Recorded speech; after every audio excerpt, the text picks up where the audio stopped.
大家好，歡迎收睇同路點評，每日精選焦點新聞，帶你快速掌握澳洲、香港、中國同國際最新動向。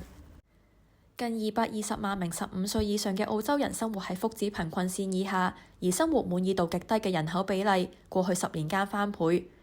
衛報分析澳洲統計局數據發現，2025年有9.7% 澳洲人對整體生活只評4分或以下。更值得關注嘅係，生活滿意度最低嘅人較容易感到同社群疏離同無力，只有15% 福祉貧困人士認為自己喺重大事情有發言權，而支持多元文化嘅比例亦較低。呢種被邊緣化同無力感，亦可能影響對政治同社會議題嘅態度。不過，研究指出，社區凝聚力可能係關鍵，無論經濟狀況如何，只要同鄰居同社區保持聯繫，幸福感都有機會提升。所以，政府除咗處理經濟同生活成本問題，亦需要加強社區互動同公民參與，令弱勢社群重新感到自己有聲音、有角色，從而減少社會撕裂。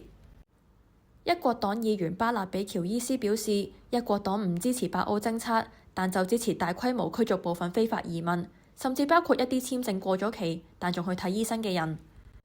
喬伊斯接受 Sunrise 訪問表示，如果有人唔應該再留喺澳洲，就應該送佢哋返原居地。不過，一國黨黨魁韓森早前接受英國極右翼活動人士訪問時，就曾經將澳洲移民問題同廢除白澳政策拉上關係，令一國黨之後要多次出嚟澄清。事件反映一國黨似乎試圖喺強硬移民立場同主流政治形象之間揾平衡。支持者認為政府應該嚴格執行移民法，但批評者就擔心將複雜嘅移民問題簡化成大規模驅逐，可能會令極端嘅移民論述進一步成為主流政治討論。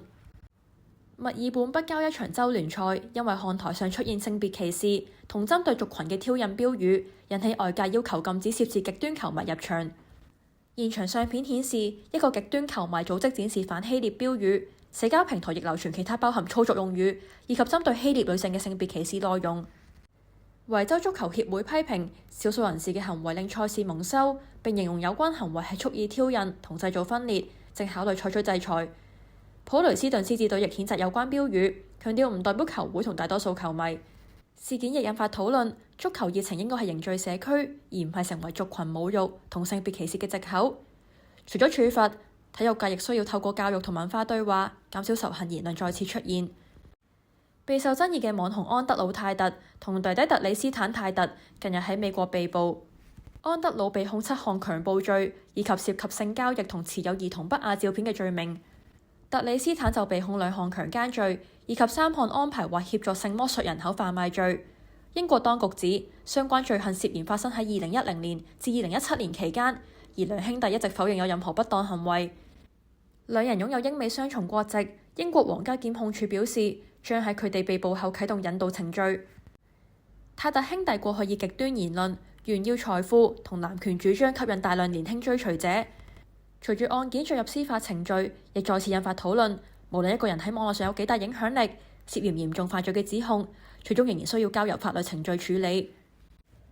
多謝大家收睇同路點評，每日快速掌握澳洲視角、世界焦點。